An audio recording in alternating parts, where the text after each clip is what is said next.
क्यों परमात्मा ने ऐसी लीला करके दिखाई? सबसे पहले तो परमात्मा ने इस लीला को जन्म इसलिए दिया कि वर्तमान में गुरुदेव भगवान इस कथा के माध्यम से आप और हमें भक्ति मार्ग पर दृढ़ता के साथ लगने की, विश्वास के साथ लगने की, मर्यादाओं में रहकर भक्ति करने की शिक्षा दे रहे हैं कि आप दुनिया को देख के मत चलना, संसार को देख के मत चलना, अपनी गरीबी वाली हालत को देख के मत चलना। आप अपने समर्थ गुरु पर विश्वास रखना, अपनी भक्ति में कोई कमी मत छोड़ना, मर्यादाओं में त्रुटि मत करना। फिर भी यदि तुम्हारे सामने कोई समस्या आ गई तो तुम्हारा परमात्मा उसी प्रकार तुम्हारे लिए ऊपर से उतर के आ जाएगा। और वर्तमान में तो ऊपर से उतर के आने की जरूरत नहीं है, धरती पे प्रकट है, पल पल हमारे साथ में है। तो गुरुदेव के कहने का मतलब है कि परमात्मा को अपने से दूर मत समझना, बस अपनी भक्ति मर्यादाओं का ध्यान रखना। दूसरी चीज, उस समय परमात्मा ने केवल अपनी आत्माओं को नाम दीक्षा देकर जोड़ना था, क्योंकि वो समय आत्माओं के मोक्ष करने का नहीं था। उस समय शिक्षा नहीं थी, केवल एक ब्राह्मण वर्ग को शिक्षा थी। आम व्यक्ति शिक्षा पढ़ने का अधिकारी नहीं था। ये बड़े बड़े ब्राह्मण गुरु लोग नीची जाति वालों को नाम दीक्षा नहीं दिया करते थे, उनको पढ़ने का भी अधिकार नहीं था। इसलिए शास्त्रों से भक्ति और भगवान के विषय में ये प्रमाण देखे बिना आत्मा मोक्ष के लिए तैयार नहीं हो सकती थी। तो वर्तमान समय चुना था परमात्मा ने। ये समय सन 1994 के बाद का समय, भक्ति युग ये है जो शुरू हो चुका है।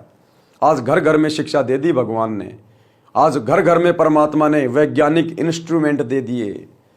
ये किसी जीव के बस की बात नहीं है जो मोबाइल बना दे, इंटरनेट बना दे, हवाई जहाज बना दे। ये श्री रामचंद्र, श्री कृष्ण जी लाखों साल पहले आके चले गए। ये सोच भी नहीं पाए इन चीज़ों के बारे में। क्या उनको गाड़ियों की जरूरत नहीं थी क्या? वो खच्चर जोड़ जोड़ के चला करते थे। ढंग की रोड भी नहीं बना पाए, गर्मियों के लिए पंखा भी नहीं बना पाए वो। क्या श्री राम श्री कृष्ण के रिश्तेदार नहीं थे क्या? आप और हमारे से कहीं ज़्यादा थे क्या? उनको बात करने के लिए मोबाइल की जरूरत नहीं थी क्या? वो भी नहीं बना पाए, क्योंकि परमात्मा ने उस समय ये बुद्धि इंसान को देनी नहीं थी। आज देनी थी परमात्मा ने भक्ति करवाने के लिए।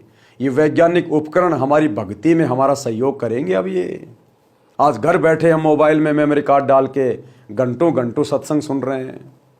टीवी चैनल परमात्मा ने घर घर में लगा दिए। जब मर्जी सत्संग देखो, परमात्मा की चर्चा सुनो। सत्संगों में आने जाने के लिए परमात्मा ने गाड़ियाँ बनवा दी ताकि हमारा समय बचे, बाकी समय हम परमात्मा की भक्ति में, सुमरण में लगाएं। काम धंधा करने में हमें कितनी आसानी हो गई। पहले हम लोग खेतों में पानी दिया करते थे, गेहूं में बैल जोड़ के, ऊंट जोड़ के वो चड़स से पानी निकाला करते थे। आज बिजली का बटन दबाओ, खेत भरो, फव्वारे लगाओ, खेत भरो। तो ये सारी की सारी जो वैज्ञानिक सुविधा है, जो गुरुदेव भगवान ने, कबीर परमात्मा ने इंसान को बुद्धि दे के जो बनवाई हैं, ये भक्ति में सहयोग के लिए बनवाई है। फिलहाल काल इनका दुरुपयोग करवा रहा है, लेकिन 2028 युग परिवर्तन के बाद जब पूरी पृथ्वी पर सतगुरु का ज्ञान होगा, सतगुरु की भक्ति होगी, और जो दुष्ट प्राणी होंगे, भक्तिहीन प्राणी होंगे, जिनके संस्कार में ये भक्ति और भगवान नहीं है, इस 2028 युग परिवर्तन के दौरान वे आत्माएं संसार छोड़ के चली जाएंगी और बहुत ही कम गिनी चुनी आत्माएं पृथ्वी पर रहेंगी जो केवल भक्ति करने वाले होंगे। तो वर्तमान में परमात्मा ने भक्ति युग का समय निश्चित किया है। उस समय किसी का मोक्ष नहीं होना था, लेकिन उनको वर्तमान समय तक लाने के लिए परमात्मा ने उस समय उनको भक्ति से जोड़ना जरूरी था। क्योंकि सतगुरु हमें जो भक्ति देते हैं, जो मंत्र देते हैं, उनके जाप करने से हमारे को बारंबार मनुष्य जन्म मिलते हैं। तो परमात्मा ने उस समय हमारी बैटरी को, हमारी आत्मा को चार्ज करना था नाम दीक्षा देकर। अब परमात्मा अकेला कहाँ कहाँ जाता? वो तो समर्थ है, वो तो 1000 रूप बना ले, लाख रूप बना ले। लेकिन इस प्रकार की घटनाओं को भी परमात्मा ने जन्म दिया। उन शेख तकी के माध्यम से, उन धर्म गुरुओं के माध्यम से जो परमात्मा से ईर्ष्या करते थे, मालिक ने उन्हीं में प्रेरणा कर दी और उन्होंने चिट्ठियां डाल दी पूरे भारत देश में और लिख दिया कबीर भंडारा कर रहा, एक एक दोहर, एक एक मोहर देगा। इस लालच में परमात्मा ने अपने विरोधियों के माध्यम से ही पूरे साधु संतों को इकट्ठा करवा दिया। अब थे तो वो भी परमात्मा के बच्चे ही, वो भी घर छोड़ छोड़ के भक्ति के लिए जंगलों में भटक रहे थे, आश्रमों में पड़े थे। हालांकि उनका मार्ग सही नहीं था, भक्ति सही नहीं थी, लेकिन घर छोड़ के तो भगवान के लिए बैठे थे ना। तो परमात्मा ने उन सभी अच्छी अच्छी आत्माओं को अपने विरोधियों के माध्यम से ही इकट्ठा करवा लिया और जब परमात्मा ने दिया भंडारा, दी उनको दक्षिणा, सबके दिल खुश हो गए।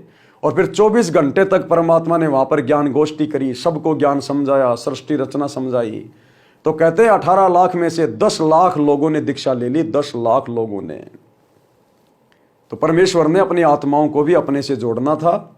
और वर्तमान हम भाई बहनों के लिए कि भक्ति पर यदि आप अपने गुरु पर विश्वास करके मर्यादा में रहकर टिके रहोगे अंतिम श्वास तक, तो पहली बात तो ये कि भक्ति करने वाले भक्तों पर सतगुरु भगवान कोई आपत्ति आने नहीं देता। और यदि फिर भी कोई कर्म की ऐसी भयंकर मार आनी होगी तो परमात्मा तुम्हारे लिए वैसे ही हाजिर होगा जैसे काशी के भंडारे में परमात्मा साधु संतों के लिए भंडारा लेके सतलोक से हाजिर हो गया।